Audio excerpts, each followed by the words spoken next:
Are you tired to clean up your blank cell like this one by one? Let me show you two easy way to remove all blank cell like this to like this with formula and without formula. Okay, let's start. Okay, first of all, let me show you how to do it with the formulas. Okay, so just type equal filter and then select your rank. Here your data rank like this, and then the condition. So the condition from right here. But the second one is very easy in working in right here.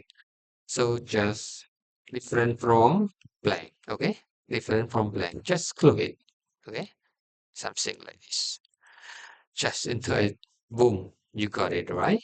And then if you want to get the value, just copy and right click, paste a value, special paste, and then choose value only.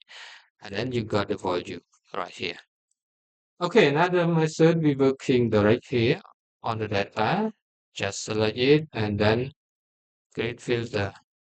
Just untick the blank one and then okay. Boom, you got it right. And then you got the clean like this. You can just copy the value and example you just paste right here and then you can clean up all here directly. Okay, hope you learned something from this video. See you next time.